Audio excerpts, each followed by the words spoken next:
बिस्मिल्लाहिर्रहमानिर्रहीम। Welcome to CB consultant. उम्मीद करता हूँ आप सब खैरियत से होंगे। तो आज की नई वीडियो में हम बात करेंगे स्पेशली नेशनैलिटी के बारे में। जिन लोगों ने नेशनैलिटी अप्लाई करनी है अपने बच्चों की, तो वो कौन कौन से डॉक्यूमेंट रिक्वायर हैं आजकल, और कौन कौन से आपका कैसे कैसे प्रोसीजर चलेगा और कितना टाइम लग जाएगा।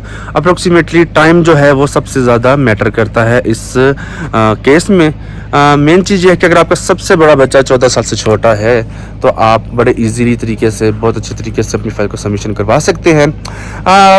डॉक्यूमेंट की बात की जाए तो पाकिस्तानी डॉक्यूमेंट चाहिए होते हैं। इसमें बच्चों का जो सर्टिफिकेट होता है और FRC होता है। इसी तरह वालदा का जो है मैरिज रजिस्ट्रेशन सर्टिफिकेट होता है, जिसको आप निकाहनामा हम ज़बान में कहते हैं। ये 3-4 डॉक्यूमेंट जो हैं ये आपने लेके जाने हैं, अपोस्टल करवाने हैं, और अपोस्टल करवाने के बाद आपने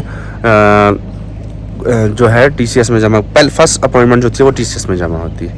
लेकिन TCS में जमा होने से पहले कुछ रिक्वायरमेंट होती है, जैसे कि वालिद का स्पेनिश पासपोर्ट, वालिद का DNI डॉक्यूमेंट और स्पेनिश बर्थ सर्टिफिकेट।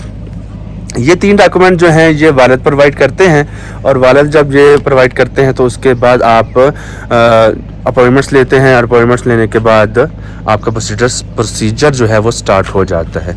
अब प्रोसीजर में जो चीज़ आ रही है वो मैं आपको बताऊं तो तकरीबन अप्रोक्सीमेटली 2 साल लग रहे हैं, ये याद रखिएगा।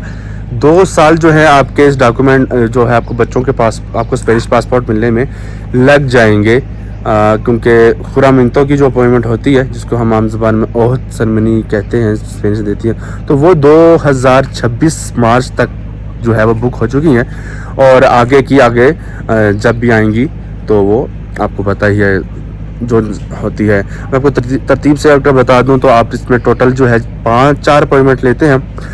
5वीं जो होती है वो आप अपनी मर्ज़ी से लेते हैं, जब मर्ज़ी आपने लेनी हो, जब आप जाने हो तब आपका वो आपको डिपेंड करता है आपके सफ़र पे। तो आपने लेना क्या है, आपने लेना क्या है जी। आपने सबसे पहले रजिस्ट्रेशन की अपॉइंटमेंट लेनी है, उसके बाद आपने खुरामिनतों की अपॉइंटमेंट लेनी है, उसके बाद आपने स्पेनिश पासपोर्ट अप्लाई करने की अपॉइंटमेंट लेनी होती है, और चौथी जो होती है वो वो होती है रिसीविंग की। ठीक है, इसमें से दो अपॉइंटमेंट होती है। फर्स्ट 2 अपॉइंटमेंट्स जो होती हैं उसमें आपने बच्चों को भी साथ लेके जाना होता है, वो फिजिकल अपीयरेंस भी देखते हैं, और सेकंड में आपकी फिंगर लेते हैं बच्चों के। ठीक है, और 2 जो लास्ट अपॉइंटमेंट्स होती है उसमें आपके वालिद या वालिदा दोनों जा सकते हैं, बच्चों को जाने की ज़रूरत नहीं होती।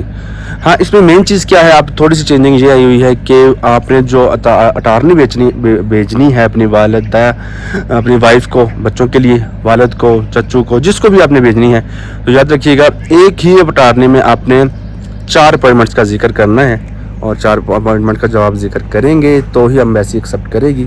अदरवाइज़ आपको काफ़ी मुश्किल आएगी, टेंशन आएगी, और आपका जो केस है वो और लेट हो जाएगा। तो होप सो आपको जो वीडियो पसंद आई होगी।